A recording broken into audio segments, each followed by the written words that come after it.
Russell Simmons has always had 20/20 vision. I made records because I couldn't get anybody to make them for me, because they wouldn't make the songs I wanted to hear.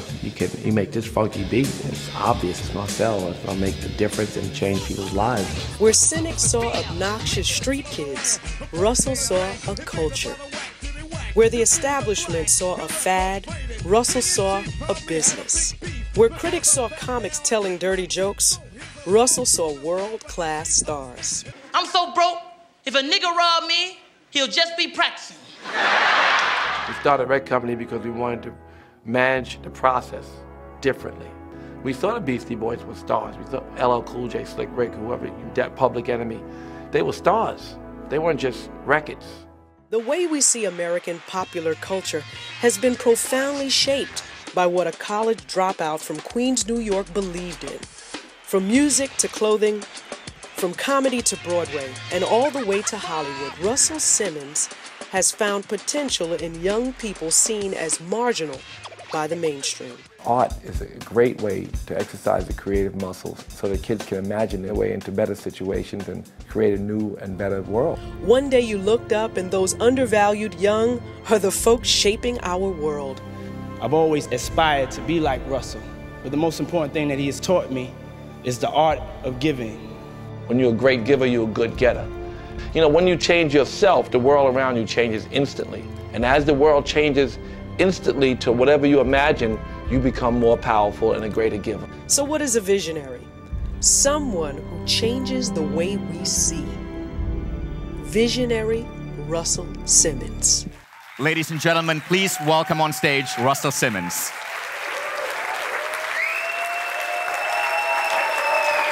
Thank you. I love the yoga pants, man. Thank you.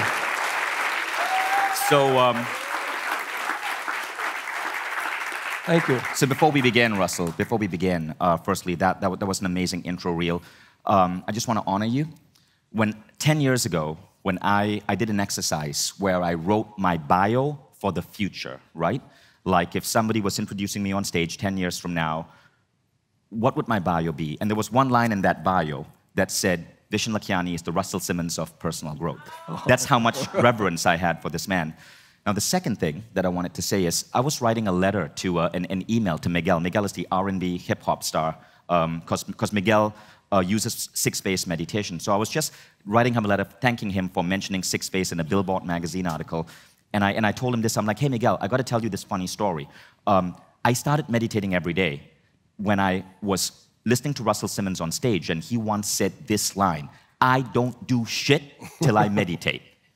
And every time, today, at least like once a week, I get up and I feel so busy and I want to skip meditation. And I remember Russell Simmons, I don't do shit till I meditate. So I sit my ass down and I meditate. But anyway, thank you for coming on this stage. It's such an honor to have you. It's an honor to be here. I have to say, listening to the last 30 minutes here, all of the work that you're doing is so inspiring. What you said about unifying religion has been a lifelong process for me and for all of us, I guess, whether we know it or not, this idea of union. And it makes me want to thank like all the prophets and their intention and their scripture. And it reminds me how much we have to do. And I think about Muhammad and the Torah, Muhammad and the Quran, and Abraham and the Torah, and Jesus and the gospel. And I think about, I could never be thankful enough to God for giving me the group known as Pantanjali, or the individual, and the Yoga Sutras, and all those scriptures. Remember that all the prophets came and went. It made me think that they came and went before there was religion. There was no Buddhists, there was no Christians when Jesus left us. When Abraham left, there were no Jews. Muhammad left, there were no Muslims. So they all just came to remind us and reaffirm that we're one. So while I love all religions, I have this great admiration for what you're doing to bring us together. So thank you for that. Thank you. And thank you for being an inspiration. So Russell wrote a series of books. Do You was one really great book. Anybody read that book, Do You? Then there was Super Rich, which was also a really great book.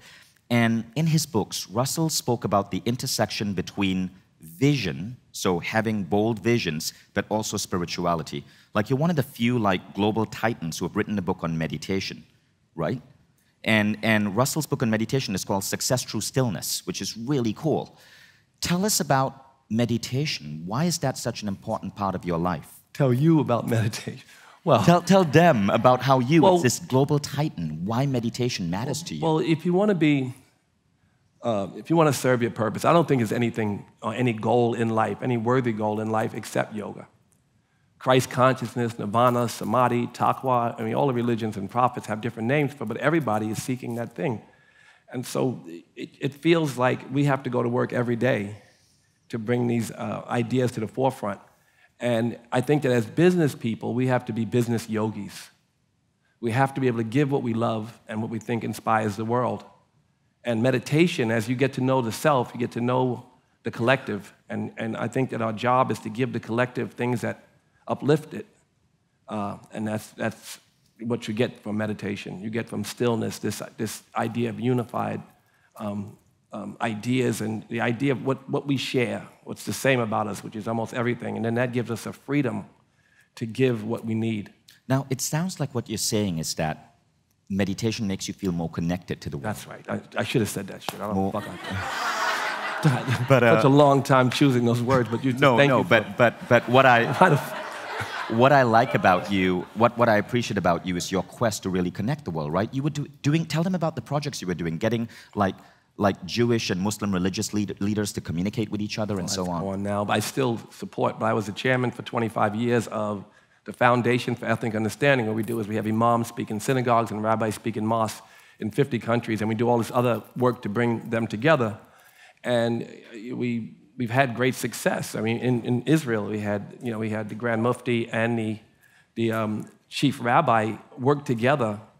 And it was said it was impossible because I was ignorant, I'd done. And we did 50 synagogues and mosques where they shared pulpits and worked together on issues of poverty and other things. And that's what we were doing all over the world. But doing it in Israel was quite, it was amazing because, they said we couldn't do it, and we did. So that's one, example of what that incredible organization does. Now, I want to ask you about this. This is one of my favorite Russell Simmons quotes. And it comes from the book Super Rich. And it says, your imagination is God itself.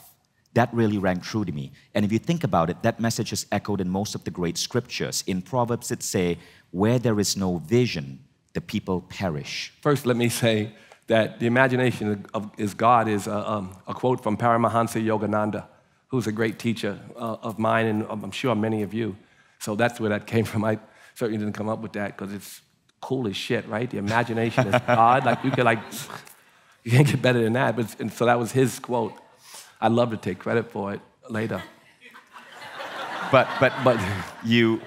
I'm sorry. What was the question? You asked me The question is, I want to have you share what the concept of vision means to you. Here's another quote, okay? So maybe this one I'm guessing is from you, okay?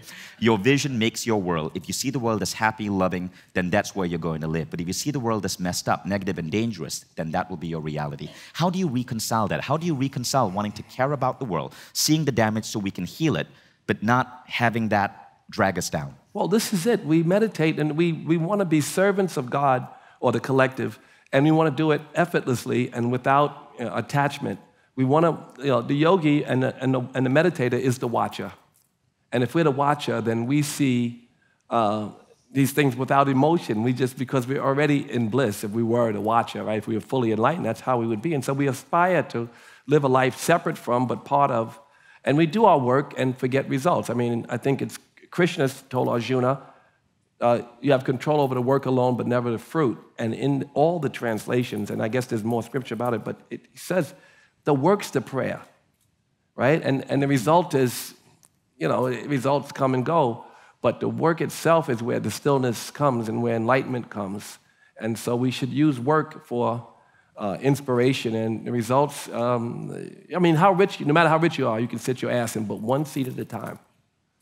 That's it. And so we're operating from a comfortable seat, and then that way we can become good givers.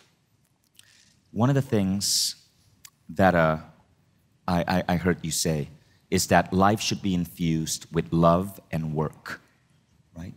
And in another book, you also mentioned that when you can still your mind, the universe surrenders to you.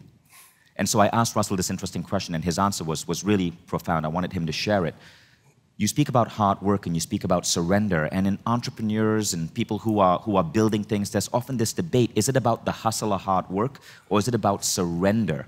How do you explain it? First, before I become the biggest plagiarist, that's the Maharishi about, the stillness and the world surrendering. So that's Maharishi Yogi's statement, but it's worth repeating. I'm sorry, the question. I love that you credit Maharishi. I can't keep it. Y'all know better, right? By now, most of you know.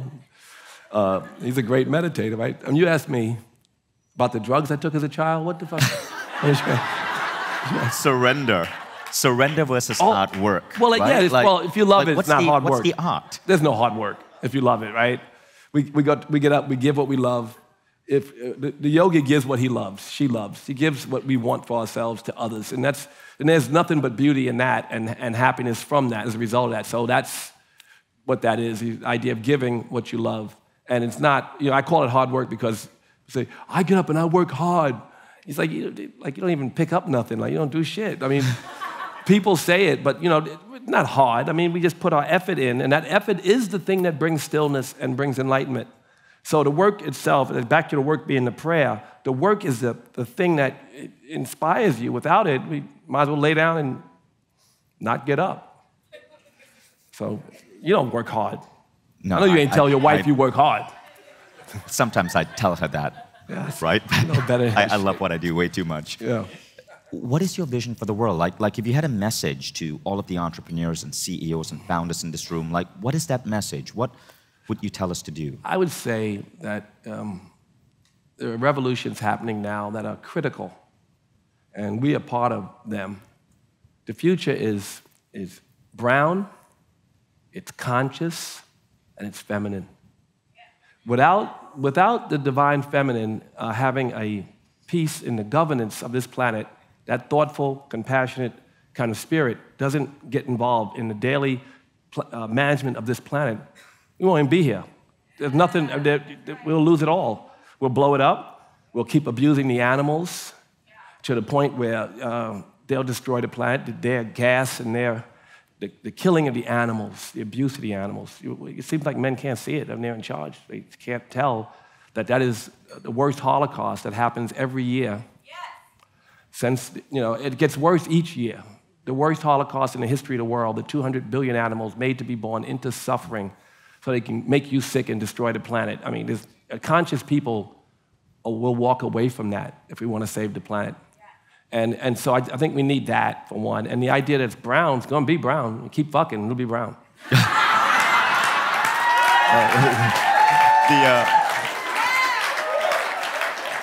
So...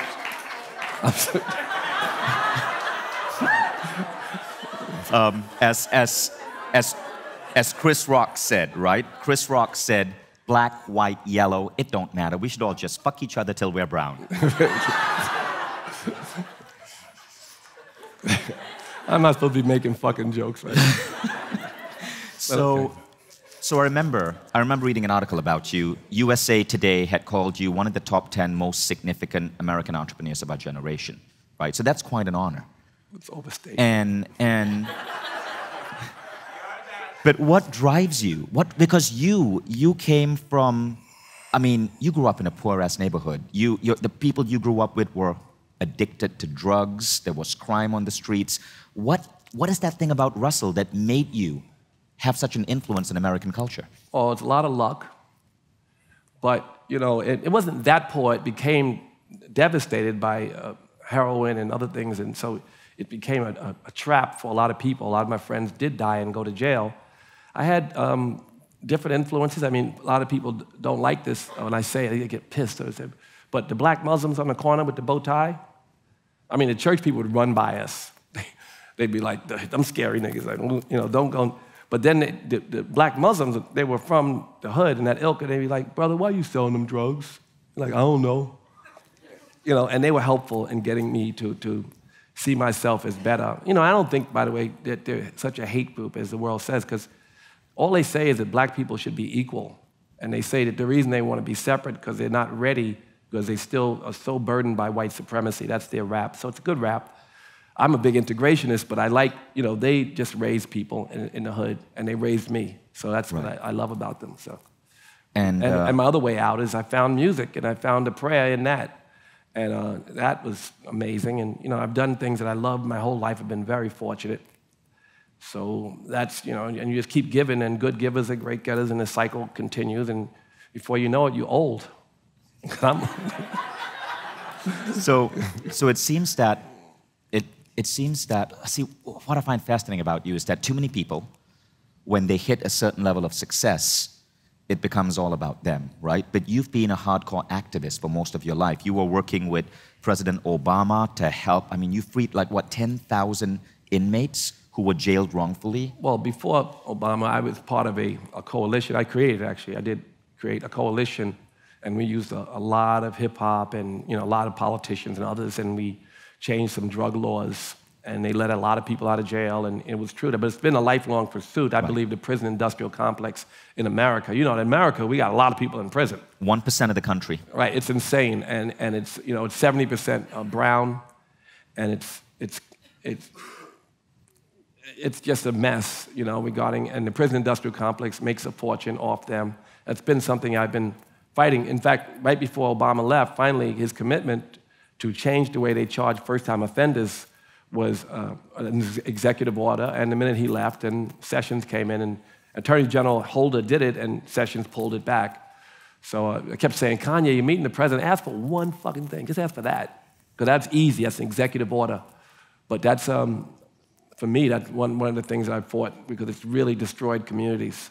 I mean, entire communities have been destroyed. You take a drug addict, you put him in jail, educate him in violent criminal behavior, and put him back in the community.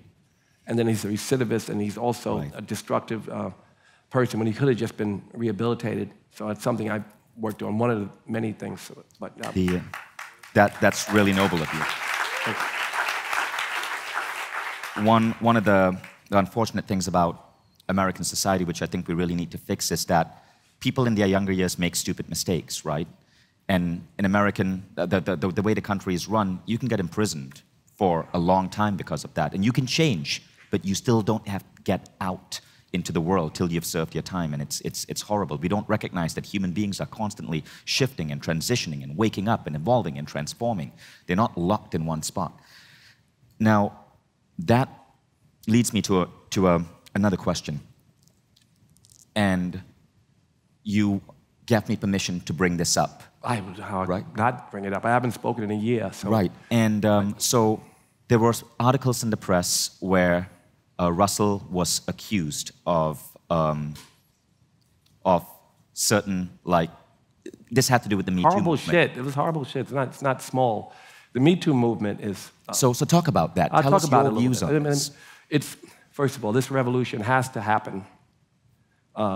There's no better place to play it out than Hollywood, because Hollywood's a place where everything is magnified.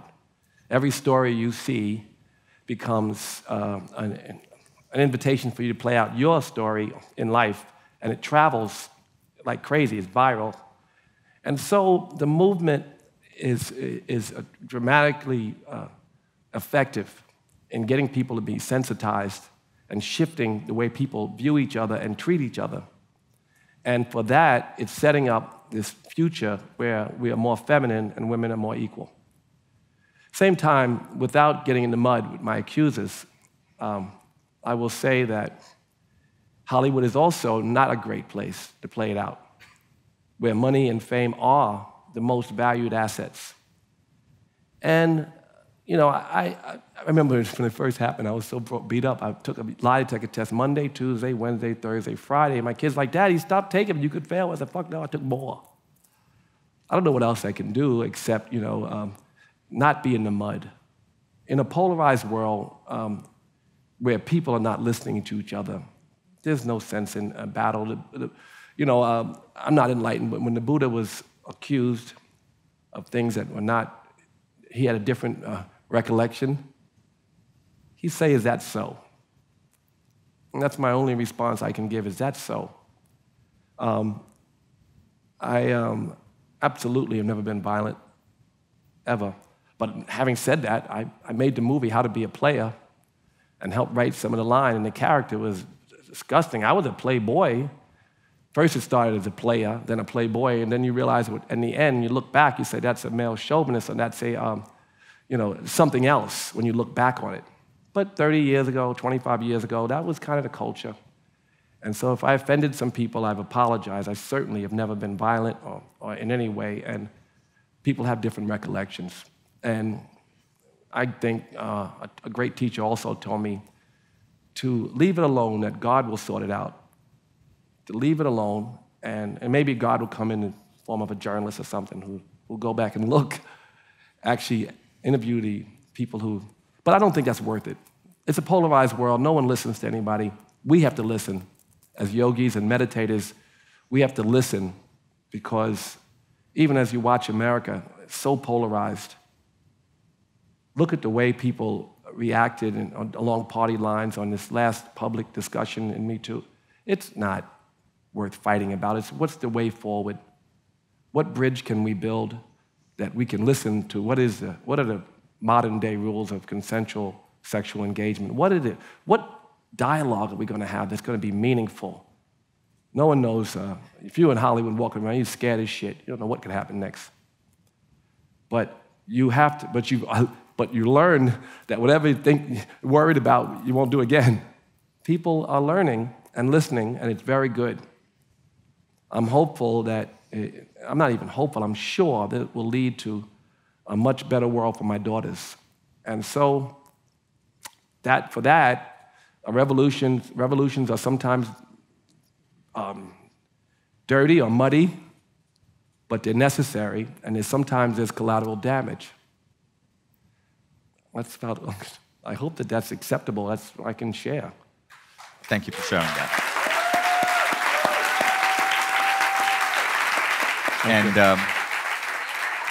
And by the way, I appreciate you for openly sharing that and giving me permission to bring that up, because we are a community here at Mindvalley where our student base is 65 to 70% women.